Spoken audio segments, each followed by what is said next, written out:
This is WWE superstar Drew McIntyre, and you're listening to the WWE Podcast. The champ is the one that everybody wants, me. It's going to WrestleMania. Claymore! Austin 316 says I just whipped your ass. This is my iron. You're going to acknowledge me. What's going on, WWE SmackDown Review Podcast team? Shout out to Michael Ritter, shout out to John C., you know John Carrasco, and the Blue Brand Brawlers. Congratulations.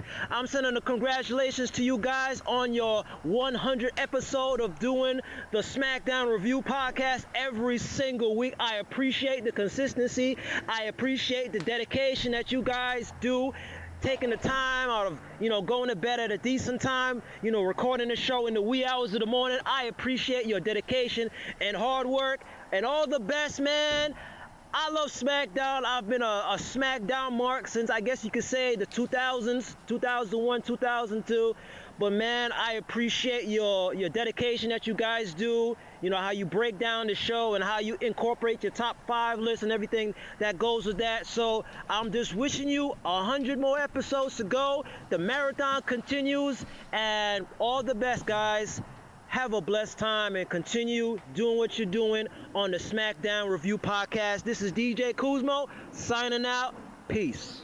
Well, you just heard who that was, DJ Kuzmo. I'm sure you're very familiar with who that is. He sent us that shout out last week. Fully on me, full responsibility. I did not check my DMs in the time frame that I should have. I saw it the next day or a couple days later, and then I realized, holy crap, DJ Kuzmo sent us a shout out. He actually told me that he was going to do it. I just kind of misread the text, and I didn't go back and check my DM. So it was definitely on me, but that was a shout out just for our 100th episode here on the SmackDown Review. Obviously, this one being 101. But I did want to, put that at the front of the show, the very beginning. DJ Kuzmo's voice memo that he sent in, just giving us a little bit of kind words and good stuff. DJ's somebody who's supported me literally from episode 1 whenever I knew that, I still had a long way to go. I was still very green. I mean, you've been there. First time you hop on this mic and you're actually, recording live, it's a big difference from just, talking wrestling in your car, with your friends while you're watching it, all that good stuff. But yeah, DJ's somebody who was always giving me positive feedback. He was always one of the listeners I knew was listening every week. So it would, it gives you, I guess, initiative to continue to do what you do because somebody's listening. And obviously more listeners have reached out since then, and the mailbag has taken over the Discord chat. So there's a lot more interaction. But before there was all this, before there was a mailbag show, DJ would go out of his way every single Friday, every Saturday morning to to mention us on Twitter and all that stuff, and just give the kind words and all that stuff. So I definitely appreciate that. Definitely wanted to give DJ a shout out here on the show, and a thank you for sending us the kind words. Oh yeah, it was definitely well deserved, man. I mean, when Mike told me that we got this all late and everything like that, I was kind of. It was a downer, but then again, it was kind of like something to look forward to for this week, So I was kind of thinking, okay, yeah, we can keep this thing rolling. Put DJ in our beginning of the show, let him get that good shout out and everything like that, and it's working out. And I think it's gonna, ultimately give him that boost of what would you say, like gratitude, Yeah. So I mean, we're much appreciative of it and everything. So.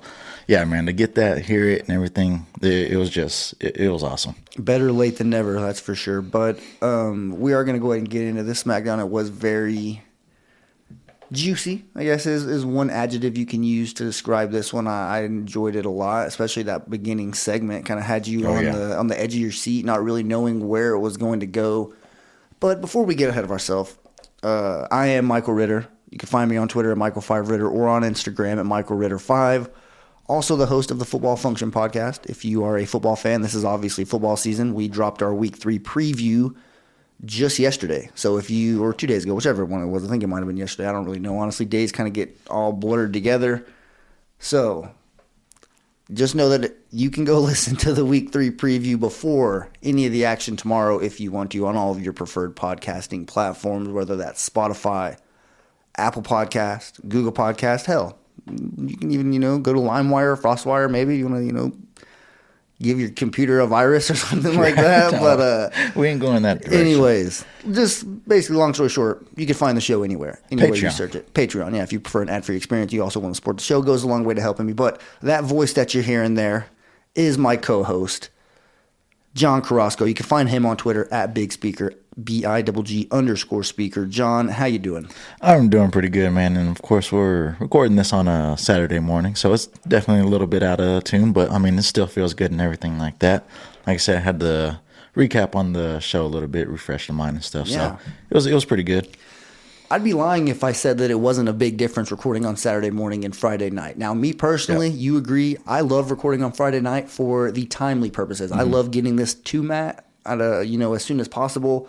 For the people that, for this morning, as an example, you told me, I don't watch it on Hulu, but you told me that it was a little bit late getting uploaded up to Hulu. So I take a lot of pride in us getting our review out faster than some people are even able to watch it because of the streaming platforms and all that stuff. But last night was a little bit different. Birthday celebrations, had to go to a football game, which was, a rivalry game here, Amarillo High School versus Tascosa. I know a lot of you probably have no idea where those schools are, but just picture, your rivalry, whatever hometown you're from, the hot, heated rivalry that happens only once a year. That was that game, and it's actually my first time going to that game since I've lived here, and I've lived in this city for about 10 years now. Actually, it's pretty crazy. Just realized that, but anyways, that's why we couldn't record. John had some softball that he was going to play. He took advantage of me being preoccupied, so he went ahead and did his own thing. Here we are Saturday morning. SmackDown still fresh on our mind because we watched it this morning. So we do have a little bit more energy as well. It's not after a work day. It's kind of to start the day. We get to let wrestling kind of set the tone for our Saturday. Obviously going to watch some college football and all that stuff. But before we do, let's go ahead and get into the SmackDown. I mentioned it. The opening segment was very, very good. Roman Reigns and the entire Bloodline come out, and they start the show. Paul Heyman, he addresses the crowd. He calls them Salt Lake Cityots. I actually really enjoyed that. Thought that was a clever line. May have to steal that one from him. But he also brings up that it was the Samoan elders who sent Solo to join the Bloodline and to basically be the enforcer. And then he points out that actually frees up the Usos to focus on their legacy that they're starting to establish. There's a video package later on in the night that kind of highlights how long they've been champions, and what the next milestones are. The teams that have the record that are ahead of them, obviously they're in third place right now in terms of longest championship reign. So they do have a little bit of ways to go, but they built up a pretty impressive resume up to this point, and they do highlight that just a little bit. Roman Reigns actually makes it very clear to Solo in this segment that the elders may have sent him, but he answers to him now. And then he actually demands that Solo acknowledges him, which Solo does almost immediately. The music hits. Segment over, right? Not so fast. Sami Zayn actually grabs the mic, and he basically says, hey, he knows that he's, quote-unquote, technically not blood. He made sure to, put the air quotes there. But he says that he appreciates the way that they've welcomed him into their family, into this Bloodline faction, and that he would also like to publicly acknowledge his tribal chief. And then Roman he turns the page, and this is when the roller coaster kind of starts, because Roman does a hell of a job selling this. Like, you genuinely think that he's about to finally, pull the rug out from Sami. The other shoe's going to drop. And like they say, all good things come to an end. This could be the end of Sami Zayn being the honorary Uso, quote unquote. But Roman asked him what all this is about, why he's wearing the Bloodline gear, tagging along with them all the time. Basically says, what do you want from this? And then, before he can even answer, he just tells him to take the shirt off. And the whole time Roman Reigns is telling him to take the shirt off, you hear Jey Uso in the background just shouting, take it off, just demanding it. I pointed it out, that little slit, Hulk Hogan style, was right there in the collar of his shirt. I knew something was going to happen with the shirt. I was like, he's about to get his shirt ripped off. Either he's going to do it or someone else is going to do it. And sure enough, Jey Uso comes over, rips it off, and Roman Reigns actually says he doesn't ever want to see Sami Zayn wearing that shirt again, because he's got him a new one, a brand new shirt. And it's not even the We The One shirt. It's not the updated Bloodline shirt where they have both championships. It's a custom, I guess, specific Uso shirt, or honorary Uso, for Sami Zayn. It has the SZ and then says honorary Uso.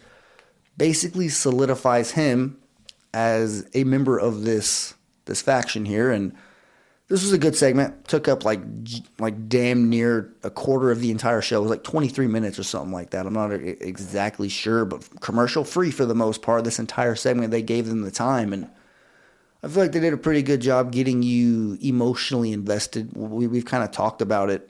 Like, videos have surfaced over the internet over the past like week or so of live events where Sami Zayn and Jey Uso, you see that kind of develop a little bit more. You know, they get a little bit more in each other's face. They, are forcing themselves into tag. So the fact that, the camera was zooming in on Jey's face after Roman Reigns gave him that new shirt, you could see the shocked look on his face. That's kind of the man, he's really accepted here. And that's kind of the vibe I got, that there's no longer a Sami Zayn just kind of tagging along wearing the outdated Bloodline shirt. He has his own shirt now, and he's in this group. Yeah, man, it's crazy. And I just want to talk about the Jey Uso thing for a little while. Like, whenever he was going to do the y'all the twos, we the ones, and then Roman cuts him off. Man, I was just kind of curious and like, well, what's the tension between them that's causing like everything to be evolved around this, Because I'm kind of curious about why Roman is disrespecting. Well, that's what it seems like to me. It feels like he's disrespecting Jey in a way, and he's taking Sami's side, So it's kind of a up in the air thing, Like, what's the whole trigger that's between them? I know they have history and everything like that, but I'm just curious about what it's going to lead to, and it's definitely showing whenever it comes to matches. There's definitely like a lot of distraction and stuff, especially whenever Sami's out there. So I don't know, man. I mean, it's the only blemish like that you can associate with the Bloodline. They have all the championships. They're virtually unstoppable for the most part. Like, in the ring, whenever they're all together there. The only negative thing, or the only thing you can kind of, if you're splitting hairs and just point at, is the animosity between Jey Uso and Sami Zayn. Like, that's it. If them two were on the same page, this group would be, pretty much unstoppable. The visual of them all coming out together with Paul Heyman, with Sami, with Solo, this is like the first time that we've seen them make that entrance, all of them together, where it was kind of stacked up, almost pyramid style. That was nice. With, Roman in front, Paul Heyman and Jey Uso as, that next level, and then the very back three, you get Solo, Jimmy, and Sami Zayn. I just thought that looked cool. Whenever they all held up their belts, it would have looked even cooler, like I said, if they all had championships. I mentioned the 24/7 title. Not really sure what the deal is with that right now, if it's even still a thing. Me and John were kind of talking about it before the show, or I guess during SmackDown while we were watching it. We mentioned that we really hadn't seen it on Raw here lately. Not a complaint by any means. I don't watch Raw in detail like that, so I could easily have missed it. But just, if Triple H isn't going to just completely throw it to the wayside, which I would sign up for if he said, hey, this is a Vince McMahon thing, screw this, we're just going to let it quietly go into the darkness. I would be all for that. I'd sign up for it. But one little angle that we kind of pitched is that if Sami Zayn were to get his hands on that, just to basically have him a championship that's not one of the serious ones, the prestigious ones, the ones that are being held by legitimate wrestlers right now. I'm not saying Sami Zayn isn't one, but it's no secret he's basically the comedy aspect of the Bloodline right now. Like, he has his own thing going on that doesn't need a serious championship. At some point, he's going to get his hands on one of those belts before it's all said and done. I mean, he's that damn good. But with where he's at right now, with his current role in the Bloodline, I just feel like it makes sense to put the 24/7 championship on him, because it would add that extra dynamic like we were talking about. The single file line of people that constantly try to go after this championship, it would almost make them hesitant to do that. So like, we would see them fail time after time, especially with Solo being able to just lay waste to all these people that come out and try to go after Sami Zayn. And Sami Zayn could ultimately probably beat a lot of people that would try to step up to him, unless it was one of the, him at the supermarket, somebody comes up and rolls him up from behind. We've seen things like that happen with the 24/7 championship in its heyday. When they were at the park, they were going through whatever city they were in. Excuse me, this might have been pre-COVID, like, so a little bit in the past, but we've seen this title get pretty weird. And then, like we mentioned, it would also be able to elevate somebody or give them a little bit of a spotlight for that one person who did step up to the Bloodline and say, no, I mean, I'm going to go after that 24/7 championship. I'm going to take it off of the the Bloodline, because that would be, ultimately the most winnable championship out of all of them. You got to really bring your A game if you're going to beat the Usos. They're not an easy team to beat. You don't even have to say how impossible it is to beat Roman Reigns. Right. But I just feel like it would add another little wrinkle, another little twist to this whole, all the championships being there, and just it would give Sami another thing to do other than just basically being the, last week he was the MVP of the Bloodline. This week he's getting the embrace. So clearly he's a big part of the Bloodline, but it would just give him a little bit more of his own thing to do. Oh yeah, and I think it would be like interesting just to see like who would actually go for it, I guess you could say, because obviously down the line we already kind of see Ricochet and Madcap already kind of stepping up. I know I'm going farther out of the way, but I mean, there's interest there. There's people always or somebody trying to down talk Sami, so I believe that would be something good. Yep, we can go ahead and move on to the very next thing. Like we mentioned, this first segment took up so much time that the next one you knew kind of had to be quick. They couldn't make it a 15-minute match or anything like that. I actually didn't know this match was going to happen. Liv Morgan versus Lacey Evans, just a regular old match. It only lasted like 4 minutes, very fast.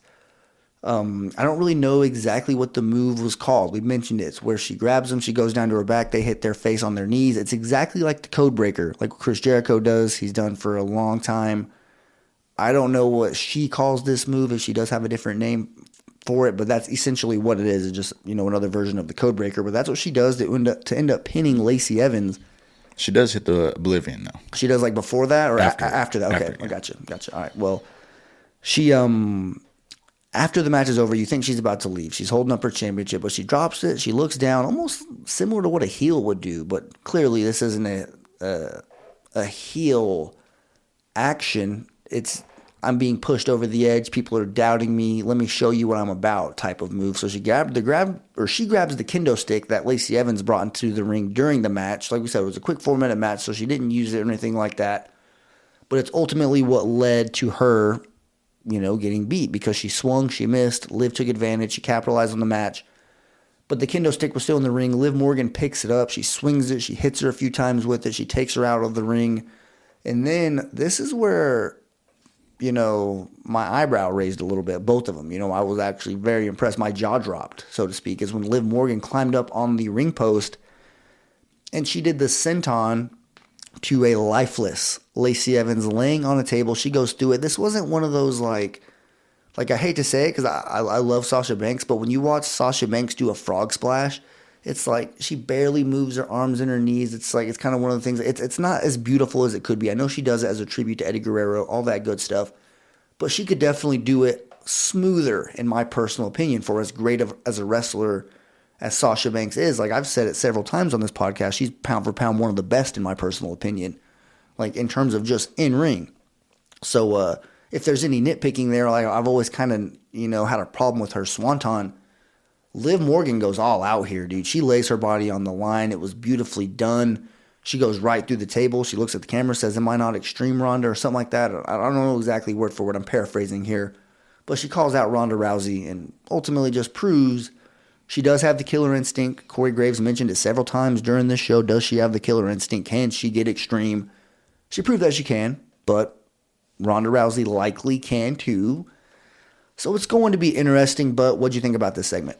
Well, I definitely feel like in this match at least, Liv is being put to the test, given the background of Lacey Evans and everything, like somebody that's going to be like all up in your face, the trash talk and everything.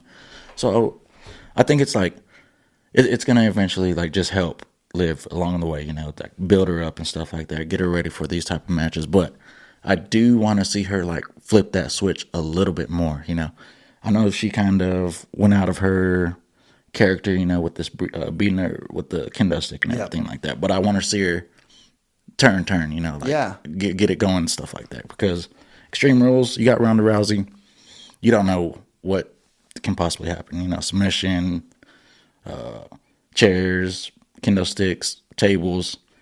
We seen a little glimpse, but I want to see a full turn right there on that. just we've kind of mentioned it, her body language, her demeanor, the way she's kind of changed with her promos on the mic and everything like that. She's eating it up on the mic. I really think that, like, do you agree this is the biggest match of Liv Morgan's career? Even bigger than the SummerSlam match, bigger than the Money in the Bank, whatever. Going into it as the champion with everything on the line, with this type of stipulation, you're trying to show you have another, I guess, layer of depth as a character where you can get physical, you can be a killer instinct, whatever. Do you think this is the biggest match of Liv Morgan's career? I do believe that it's going to be the turner for her. If she wins this, major crossroads. Yeah, this is going to be the one that actually, like, okay, maybe Liv can be this person that can hold this belt for us for, you know, a good amount of time. But it's like getting a good player in like the second, third round of a draft, you know, and then them just eventually developing into that star player that you need on your team. That's what I see Liv kind of doing in a way. But yeah, similar to Desmond Ritter, yeah. Okay. But yeah, this third match, man, it's definitely going to be the turner right here for me. So if she pulls this through, I'm going to give her a good round of applause. I'm going to acknowledge her. How about that? I got you. Very, very well said. We can go backstage a little bit here. Sami Zayn's shown, obviously, he's feeling himself. He has been put on a pedestal now by the Bloodline, so he's feeling good about himself. He tells the catering worker, whatever, he has like a I'm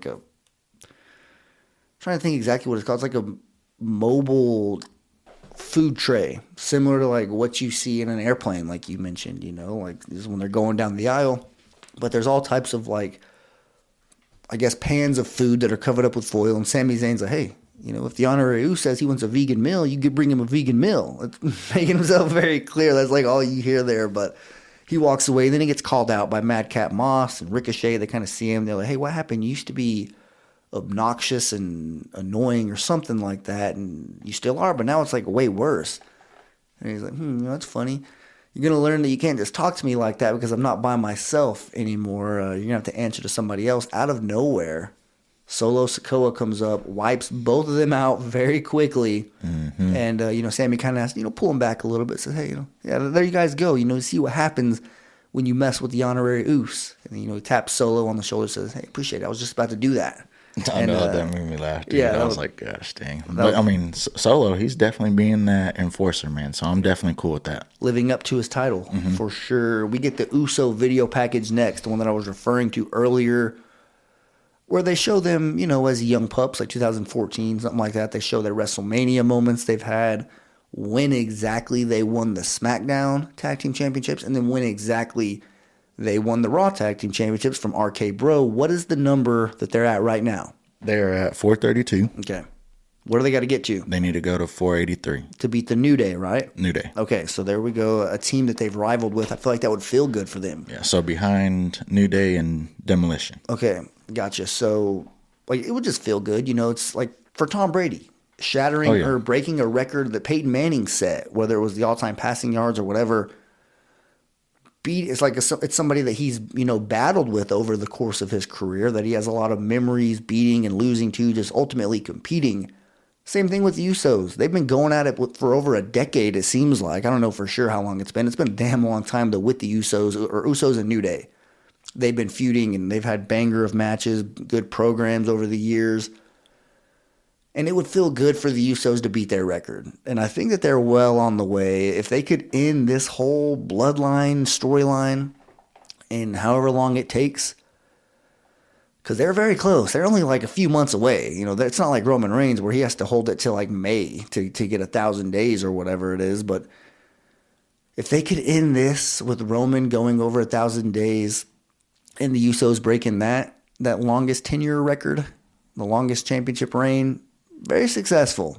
Oh, yeah. Definitely memorable to say the least. But that's pretty much it. You got anything to add on this video package? Not too much on this, man. I'm kind of ready to get into this next one now. Yeah, we just mentioned the New Day. Mm-hmm. So they do have a match. New Day versus Maximum Male Models, represented by Masse and Mansoor. I mean, a little bit of like showboating, a little bit of like trying to, you know, be weird during the matches, you know, for lack of a better word, where like when you see Masse go for the cover and he just like lays his neck back and lets his hair kind of flow. I'm just like, man, you better be careful. If somebody goes, especially in a tag match when somebody is literally known to go and use their foot to break up the pinfall.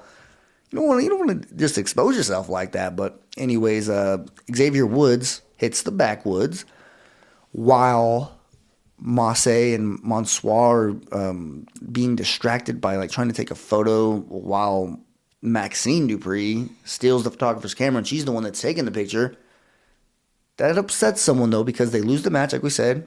Xavier Woods hits the backwoods, and out of nowhere, Max Dupree just blows a gasket. Starts taking his jacket off. I thought he was trying to hit her a couple times. With his jacket, obviously, but he was swinging it very close. Even Corey Graves said, hey, calm down a little bit, and he's someone that, I think it might just be, defending Maxine. Who wouldn't want to defend her? She looked damn good being a photographer, taking those photos. I find it hard to believe there's anything she can do and not look good doing it, but, I'm sure she got some very good shots as well for a WWE.com or whatever it is. That wherever those camera photos go, whatever. You know what I'm trying to say. But yes, sir. Either way, he walks off pissed off. This looks like, I don't know, man. Is Max getting pushed out? I don't want to go that way. I want to see actually Max be part of this. He started this. He adds a lot to it, without a doubt. Yeah, like the vision of it, I guess you could say. So why can't Max be a part of the matches now?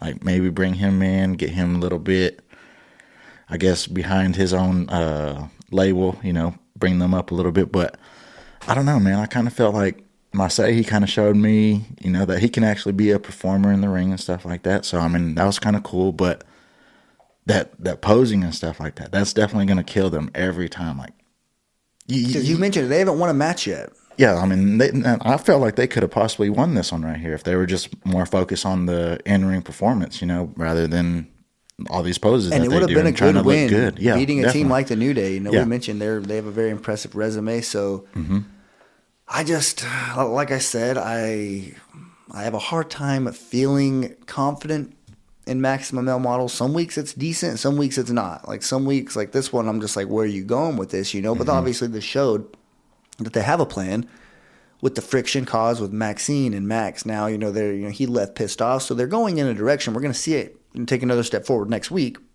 It's just, I'm not sure. Like you mentioned, they've yet to win. The posing is going to constantly, I guess, cost them matches.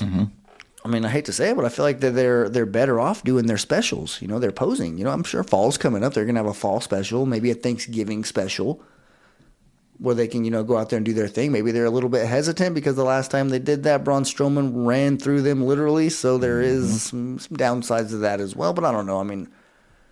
Masse, you mentioned it. I didn't take away the same as you as far as being impressed in the ring. I pointed out that power slam that he did. I forgot who that was kind it of was. weak. That was weak. I'm not gonna lie. Yeah, that right there. I was like, dude, you're so massive. We should hear the ring make a loud noise when you slam somebody down. Just to say the least. But anyways, like I mentioned, New Day gets the win here because of the backwoods, and we can go ahead and move on to another match, a match that needed the ring to be enforced so it didn't, fall through and the ring post go sideways. I know you haven't seen that happen. You asked, hey, does that actually happen?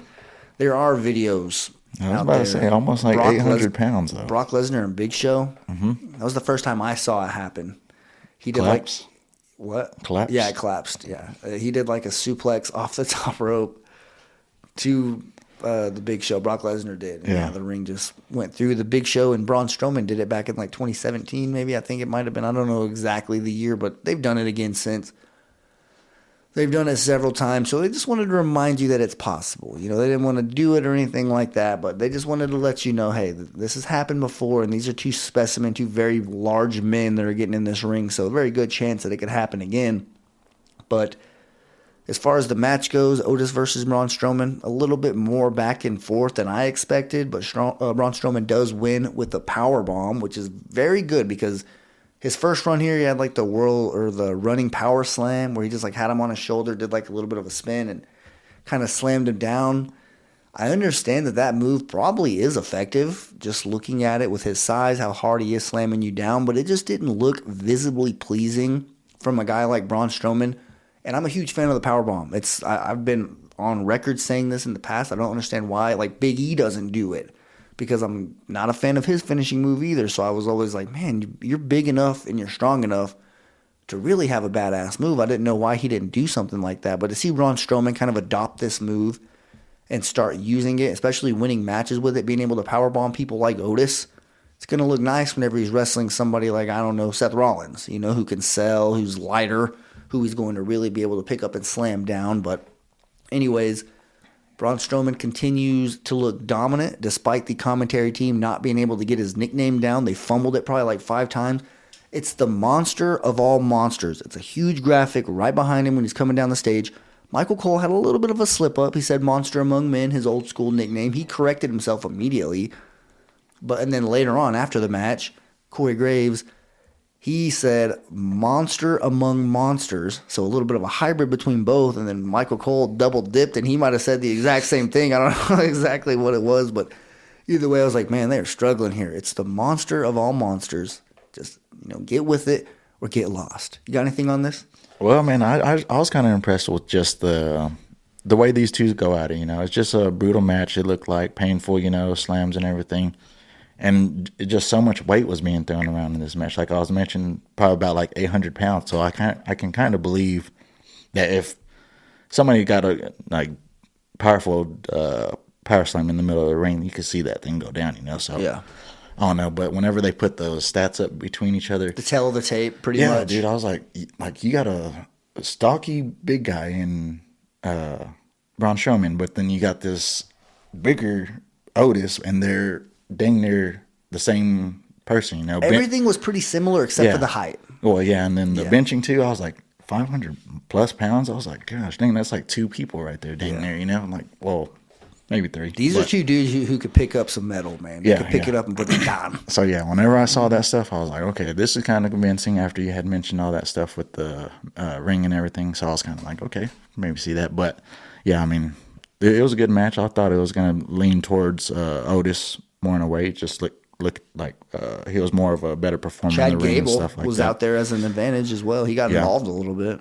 He stopped the Strowman Express from running around. Yes. So for it to go back to Braun, I guess you could say, I mean, he needs to get that push and everything like that. So I mean, I wasn't mad at it. Don't think like the loss affected Otis in a way, but I do want to see this continue between them. Don't blame you at all, and I think it will continue.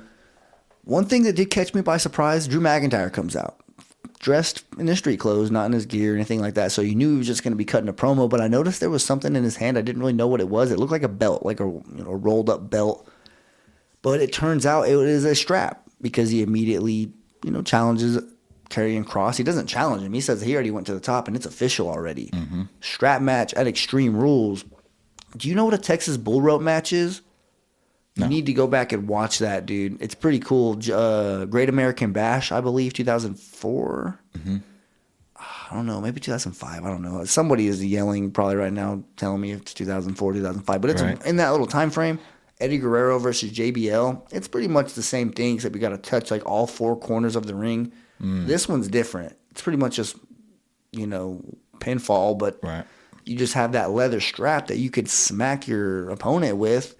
We kind of saw that because as Drew McIntyre is, finishing up his little promo and all that good stuff, Scarlett, she comes out or the music hits.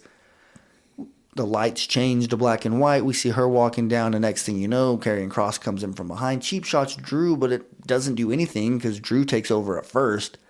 And he is, hitting him with the strap, hits him in the back several times. That's hurting like a mother. Mm-hmm. That first one sounded brutal. Yeah, and then Scarlett kind of gets in the way just to protect him. And then she goes full on Harry Potter on us and does a little fireball, whatever, and turns the tide a little bit. Karrion Kross takes control, eventually chokes him out, and says that it's all going according to plan. And at Extreme Rules, it's going to be very interesting to see these 2 bulls collide. Oh yeah, man. Scarlett, whenever she first comes down the ring, man, that's like I'd be distracted too if I was Drew. That's the main attraction to me right there. Yeah. So for Drew to actually be able to stay focused and everything like that, kind of counter the attack from the back and everything, that was kind of cool. But gosh dang, what she was wearing, how do you get in and out of the ring without showing nothing? Just curious. Yeah. Like how are you She's like? got to be very careful. Yeah, for sure. And then like whenever she was in that little like protecting mode before over Drew, like how she kind of had to keep pulling the like what would you call it, like the robe or dress over her pants or her leg and stuff. I was just like, gosh, but I don't know, man. This strap match, I think I've only seen one with the Ronda Rousey, like not even that long ago. I want to say she had one, but that I can't really say what I can put into thought on this, you know. So I'm just ready to see it, I guess you could say, and I think it'll be a good one.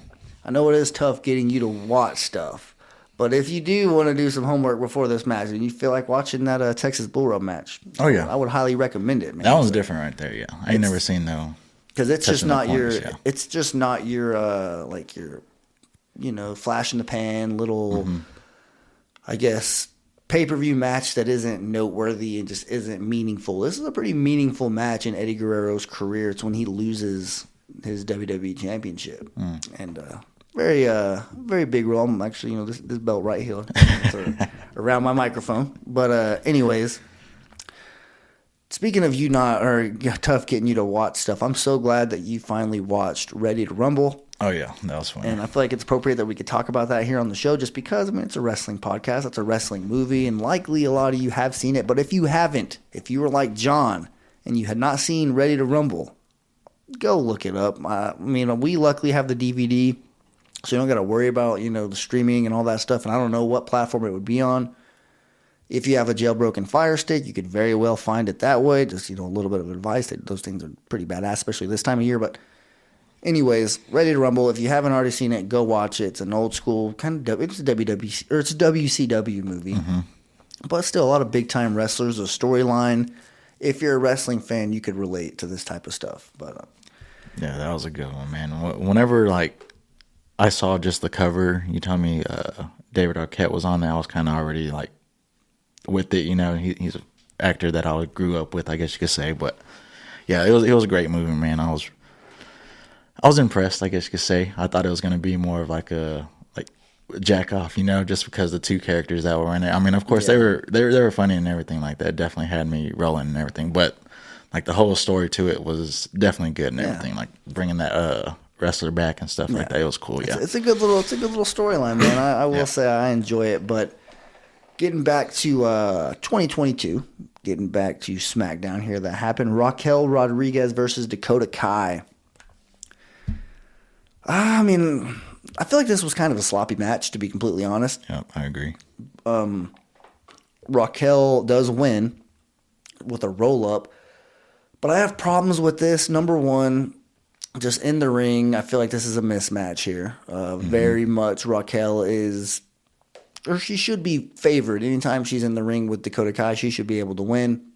But Damage Control's out there. You had Io Sky kind of jumping on the apron. That really didn't work. But Bayley ended up like banging Raquel's head off the mat.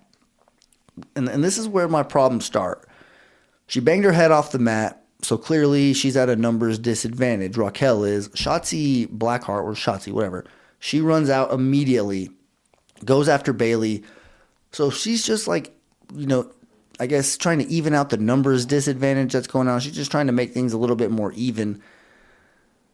So she didn't interfere with the match at all. She's interfering with Bayley outside of the ring, Io Sky. She's dealing with them. Last time we saw Raquel, she got her head, you know, banged off the apron, so she should have been still pretty banged up. About 5-6 seconds go by since Raquel goes out there out of nowhere. She's rolling up Dakota Kai. Like, what was Dakota Kai doing whenever Raquel got her head banged? You know, that's what I thought. Oh, well, that's going to be the way that Dakota beats her. Like I said, it was a mismatch. She shouldn't have been able to beat her clean. So I thought the Bayley interference was going to be what got Dakota to the win. So the fact that nothing happened after that and out of nowhere, Raquel's just rolling her up, didn't even hit the Tejana bomb or anything like that. From what I know, she might have. I mean, it was just a weird little, like, fold her over type pinfall. And I was like, man, what the hell, you know? Like, it was kind of strange for me. I wasn't a huge fan of it. And then afterwards, when they have like a brawl, Shotzi Blackheart, for some reason I keep calling her Shotzi Blackheart. Her last name used to be Blackheart, but they cut it off and it's just Shotzi now. But for some reason tonight or today, I keep wanting to call her that. But her and Io have like a little bit of a run in after the match, and she's trying to throw her out of the ring, and it just didn't look good. It was sloppy. Just that's the word that I'm going to associate with it. Not complaining about it or anything like that. It just, of everything that happened on a pretty, good episode of SmackDown, I feel like this was for sure the low point.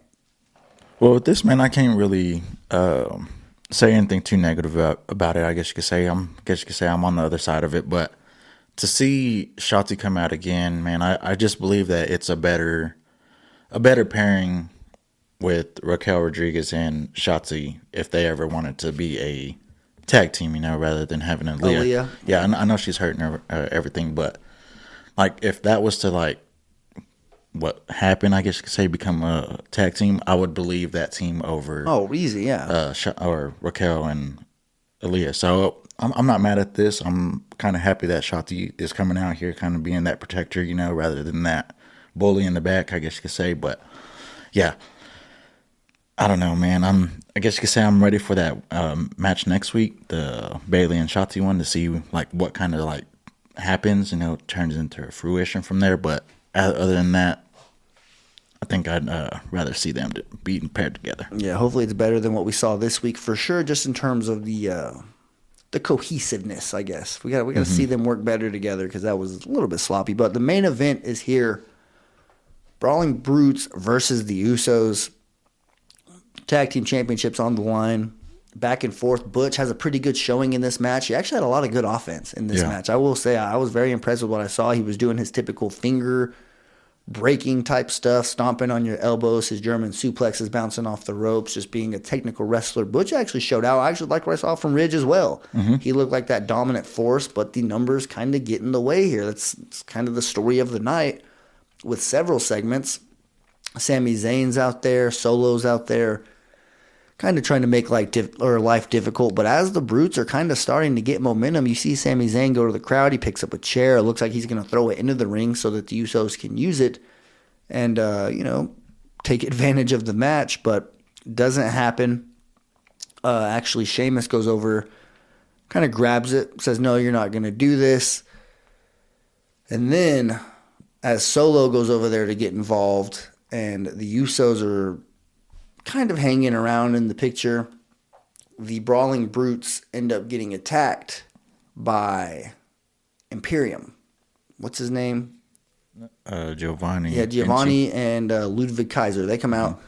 Trying to remember exactly how this thing played out, but that's pretty much what happened is Imperium comes out and lays waste to the Brawling Brutes.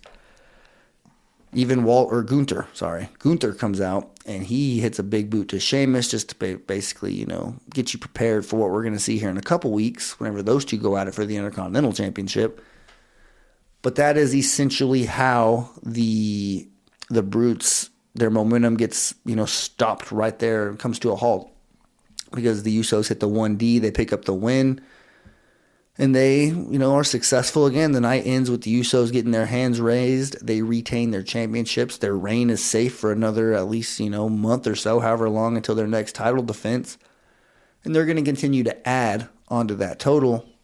But with Imperium getting involved, obviously, Sami Zayn and Jey Uso had their little encounter in this match as well where, I don't know if it was a super kick or something, but we saw Jey Uso get kind of folded after dealing with Sami Zayn. So they were able to develop all these internal storylines that we have from this giant segment where, Imperium furthers things with the Brawling Brutes, kind of setting themselves up. They're ultimately costed them this match. They're going to be pissed off about that. And then the friction going on between Jey Uso and Sami Zayn. That's kind of what you're looking at here. What were your thoughts on the main event? Just the tag team match, because like we mentioned, Butch looked damn good. The Brawling Brutes looked good. They looked like they had a shot here. Wasn't enough, but wasn't necessarily their fault. The interference is what caused them to lose here. Well, on this one, man, I thought it was great. Just everything that was being involved, I guess you could say. I'd probably put it, probably about a good A, Can't really say anything too negative about it. I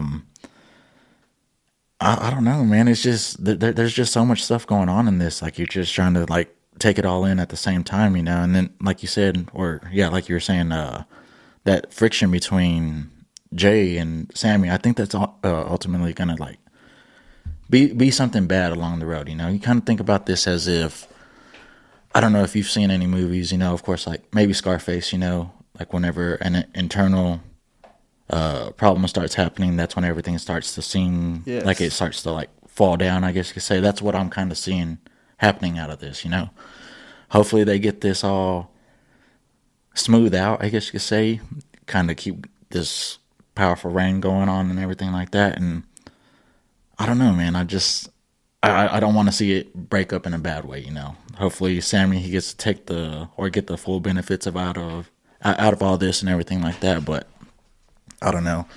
The whole Imperium being brought in and stuff like that, and that's what kind of like gave me my eyebrow raise right there, just because, okay, we already have a good match happening, but then here comes the extra to make it better, I guess you could say, So it was just like a lot of moving parts to it that, is about to come together, I guess you could say. So it's all good for me, so can't really say anything bad about it. It definitely capped off a pretty good show. The match itself lived up to it. I enjoyed this SmackDown from start to finish. The way that they opened the show with the Bloodline and then close it with the Bloodline, I feel like that is, pretty good way to do things. If you want to put together a pretty good show, you got to have some good stuff in the middle, though, and I feel like they're doing a pretty good job utilizing a lot of their other talent to provide some pretty good segments. But that does do it for us here on the SmackDown review. I do want to thank the listeners, obviously, for tuning in here. If you're a first-time listener, thank you so much for choosing this podcast. Hopefully you will come back. If you're a regular listener, thank you so much for making this part of your weekly routine. We look forward to doing this every week. We look forward to doing it next. Ooh, timeout. John Carrasco will be by himself next week for the SmackDown review. I will be taking over. I will be in Atlanta, Georgia for the Falcons versus Browns game. For those of you that have been listening for a while now, I do this from time to time. I've gone to a few games here and there, but, the time has come to go back, and I'm looking forward to it, but I know you'll do a damn good job. You already said, they showed some of the matches. Maybe we can, I don't want to, tease anything, but maybe we can get, a little segment pre-recorded. Okay. To make it a little bit easier time-wise or something, and do something like that. But either way, it's going to be good. I'm looking forward to listening to it. I'm going to need things to listen to on that flight back, so I'm going to be looking forward to tuning into that. But yeah, we look forward to doing this every week. Next week it'll be a little bit different, but still going to get a good episode, and I'm looking forward to listening to it, as I'm sure you are. But John, any shout-outs, anything like that before we sign off?